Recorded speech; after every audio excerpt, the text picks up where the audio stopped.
Yo creo que desde la guerra de 3 años no ha habido un peligro tan grave para la Hay un final del Estado laico en revanchismo México. terrible, una historiografía neoconservadora que quieren bajar a Juárez del pedestal para subir en efecto a Miramón, bajar a Hidalgo para subir a Iturbide, o sea, es terrible, ¿eh?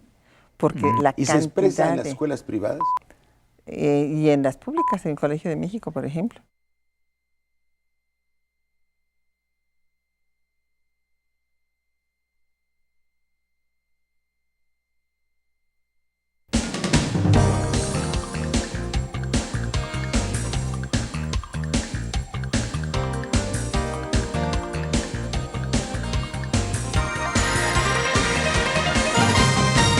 Dijiste en el receso una palabra que me parece muy importante, revanchismo. Yo he dicho que este gobierno, el PAN, el foxismo, no entendió la transición. Y alguno de ellos me dijo en un debate muy fuerte, es que nosotros teníamos otra idea de la transición. ¿Qué era? Bueno, nosotros teníamos un saldo histórico, el revanchismo que tú llamas. Y lo que queremos quedarnos mucho tiempo, y me dijo todavía, vamos para 5 gobernadores consecutivos en Guanajuato. Entonces van para 5 presidentes, le pregunté. Claro que sí. Dije, entonces no es una transición democrática, es una transición dinástica. Se acabaron los Austrias, entraron los Borbones, acabaron los Merovingios, entran los Carolingios, con los mismos métodos del anterior. Entonces, para ti el núcleo de este proyecto es un no conservadurismo de carácter clerical. ¿Voy bien o mal? Totalmente de acuerdo. Y lo podemos ver hasta en la historiografía, donde se han multiplicado todos los estudios de estos conservadores. Y hay una actitud manifiesta, como decía yo, de revanchismo. Entonces ahora ¿En escuelas públicas dijiste, en instituciones públicas o autónomas? Pues sí, autónomas, pero en todas, ¿eh? También vamos hasta en instituciones como el Colegio de México podemos encontrar tendencias neoconservadoras. Y hay una actitud contraria al Estado laico, que eso es muy grave. ¿En qué? En muchas cosas. Bueno, es evidente que en este gobierno se violó el Estado laico desde la toma de posesión con un Cristo en fin, el arrodillarse el jefe del Estado mexicano frente al jefe del Estado vaticano para besarle la mano. O sea, eso es violatorio. El anillo. Ah, bueno, el anillo, pero bueno, eso es violatorio del Estado laico. Y saben una cosa, que este gobierno llamó al Alto Comisionado de Derechos Humanos para que se estableciera por primera vez en un país en paz. Bueno, tenemos una paz relativa cuando vemos las personas decapitadas, en fin, no podemos hablar que haya una verdadera paz, pero en fin, que no está en guerra.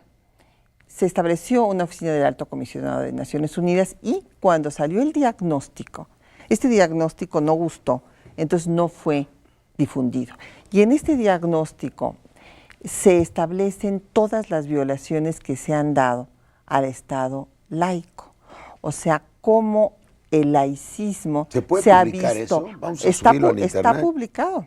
Está publicado, se puede, repito, no se ha difundido lo suficiente, pero ahí se marca el peligro que tiene en México el Estado laico por estas actitudes en las que está volviendo la intolerancia que justamente se había superado después de la Guerra Civil de Reforma.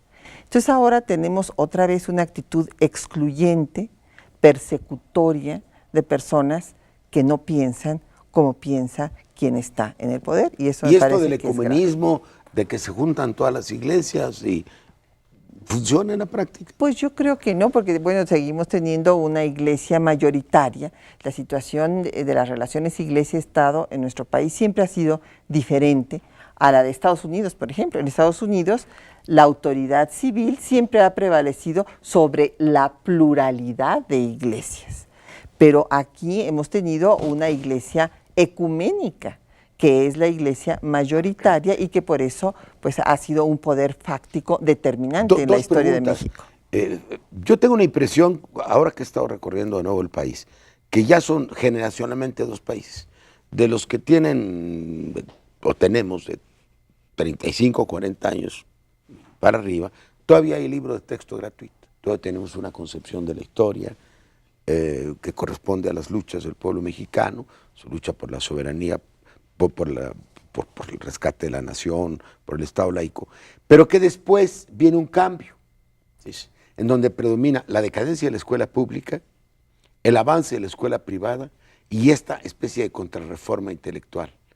Y en una encuesta que vi, por cierto, parecida con este tema en Universal, sobre qué se siente usted más, Estados Unidos o América Latina. A partir de cierta edad, ya se los voy a América Latina.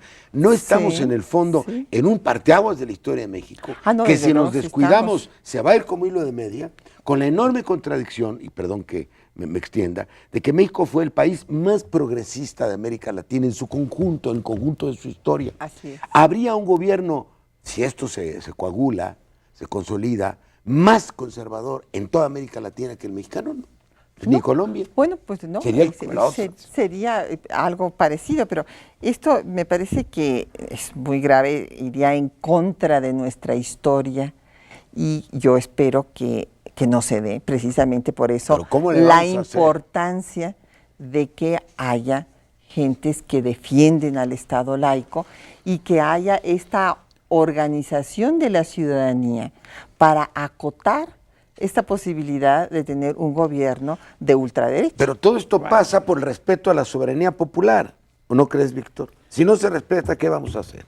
Bueno, yo creo que el gobierno de la derecha en México, que empieza en el año 2000, parte de su agenda de gobierno profunda es atropellar y negar la secularización de la vida pública, el laicismo de la vida pública. Esto es fantástico, esto probablemente lo han llevado con más coherencia de la que suponemos. Y este no es uno de los puntos de batalla más profundos que hay que dar. Disimuladamente, pero están realizando una revolución de tipo cultural, negando el laicismo y el carácter secular de las instituciones y de la vida del país. Aquí hay una hipocresía metida en todo esto que yo siempre he pensado es muy propia de las derechas y de los espíritus confesionales. Me sorprendió mucho, ya se marca en algún editorial hoy, el discurso de Felipe Calderón del domingo. Felipe de Jesús. De Felipe de Jesús el domingo, hablando en la primera parte de la necesidad de un diálogo y de una recomposición nacional y de una nueva unidad. Tipo el plan de Iguala. Y de una segunda parte verdaderamente excluyente, verdaderamente crítica, sin ninguna posibilidad de recuperación de los Méxicos que hoy están divididos. ¿Para ti qué está en juego en esta coyuntura? La sobrevivencia de la nación, la sobrevivencia del Estado laico, la independencia de México. Es muy importante, pero ¿cómo definirías lo que está en juego? Mira, yo creo que están en juego en su proporción cada una de estas cosas que has mencionado tú. Todo está en juego. La existencia de una nación independiente, la existencia de una nación democrática, la existencia de una nación laica y de una cultura realmente moderna. Yo creo que la negación del laicismo es una vuelta al pasado absolutamente terrible desde el punto de vista de la cultura, de la educación y del horizonte nacional. Pues bien, esto ha avanzado. Entonces yo creo que parte esencial de la nueva convención y del nuevo movimiento es el aspecto cultural para reforzar el aspecto laico de nuestras tradiciones. ¿Cómo lo verías? ¿Cómo lo verías que cuajara? Sí, estos son espacios muy pequeños en la televisión. Todo la dominación ideológica que se ejerce en los medios va en contra de lo que estamos diciendo. Así es. Yo creo que esto es muy grave. Hay que multiplicar los canales de difusión y el esfuerzo de convencimiento y de argumentación de otro tipo de nación, de otro tipo de cultura, de otro tipo de México. Creo que no hay que perderlo ni desperdiciar la oportunidad de hacerlo. Tú hiciste otra palabra que me llamó mucho la atención, integración. No, como historiadora que has visto lo fragmentado que estuvo el país en el siglo XIX. Hubo guerras en las cuales estados de la República se declararon... Y se querían unir a Estados Y Unidos. ellos se querían unir a Estados Unidos, ellos se declararon neutrales.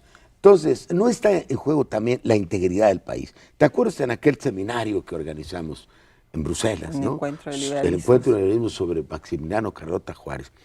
El proyecto de Napoleón III pues era que hubiera 3 países, un norte de México unido a los sudistas de Estados Unidos que van a ganar, un México un poco Puebla, Panamá, que fuera hasta Yucatán, ahí fue Carlota, ¿te acuerdas? Para ver si se podía extender el imperio. Mandada por Napoleón III para ver si se podía dar capital, eso a Centroamérica, y luego otro país mandado por el imperio brasileño. ¿Y no crees que en México ya hay 2 países, cuando menos, todo este mapa electoral, una fragmentación social, una fragmentación étnica? Desde ¿No hay luego. un peligro de ruptura del país? Es muy grave la polarización que se ha dado. También territorial. Territorial y de clases. O sea, estamos volviendo a esta cultura intolerante, excluyente, inclusive... bueno, Racista. Racista, claro. O sea, en la Comisión de Derechos Humanos del Distrito Federal, de la que tengo, en la que soy consejera, se han recibido una serie de denuncias verdaderamente racistas respecto a las personas que están en los plantones de Reforma. Entonces, ha aflorado todos estos sentimientos negativos y que desde luego desintegran a la nación, no solamente entre clases y etnias, sino norte y sur. La ideología dominante es un programa de nacos, entre comillas. Sí. Ayer, por cierto, y estamos en mucha confianza, me metió la madre un señor que tenía cara de sargento nazi, mano, así, abiertamente. Entonces me ha de haber visto como si yo fuera la expresión de un socio de Mandela, no sé qué cosa me vio. Tenemos que aprender a debatir. La cultura intolerante, por eso hice tanto hincapié en lo que tardó en superarse la cultura de la intolerancia, porque fue la última de las leyes de reforma. Pero todavía, ahorita, nos tenemos que esforzar para superar esta actitud rijosa de que si alguien no piensa como yo, entonces ya es mi enemigo personal. Esto está regresando, está volviendo. Es terrible cuando la democracia es una forma de vida. Y es una forma de vida en la relación con la pareja, en la relación con los hijos, en la relación con todo el mundo. Ha sido tolerante, por definición. La derecha ha sido intolerante. Yo digo que Galileo, yo digo que Copérnico fueron gentes de izquierda, porque lucharon contra el dogma. La Inquisición es la derecha. El Yunque inventó la Inquisición, como sabes. Bueno, el Yunque de aquella época. En ese sentido, ¿qué valor le das a la Convención Nacional Democrática? Bueno, yo creo que tiene justamente el valor de resumir las mejores tradiciones liberales y laicas Y populares. y tolerantes y populares e incluyentes del país. Yo creo que tiene este valor, tiene un valor extraordinario también desde el punto de vista cultural. Representa, yo diría, la real modernidad ante el pasado, al que nos quieren regresar y que quieren volver a imponer. Entonces, tiene una dimensión, obviamente, de carácter político, en el sentido que ya mencionamos hace rato, pero tiene también el carácter cultural de afirmar la tolerancia, de afirmar el carácter laico del Estado, de afirmar las libertades de expresión, etcétera, que quedarían negadas en el momento en que siga avanzando un gobierno de derecha, que es por definición excluyente y racista. Que no pueden inclusive apoderarse de México. Esa es la paradoja, Patricia. Los neoliberales no son liberales. No, Tenemos claro. que reivindicar el verdadero liberalismo, que es el del pensamiento, que es el de la Hay conciencia. que recordar que Los los liberales liberales del siglo XIX estaban construyendo al Estado-Nación y justamente el neoliberalismo es el desmantelamiento del Estado-Nación. Los neoliberales el son neoliberalismo son fundamentalistas y neocoloniales. y neocoloniales. Bueno, pues ha sido una magnífica conversación. Ojalá podamos continuarla pronto. Yo les agradezco mucho, Víctor, Patricia, que hayan estado aquí.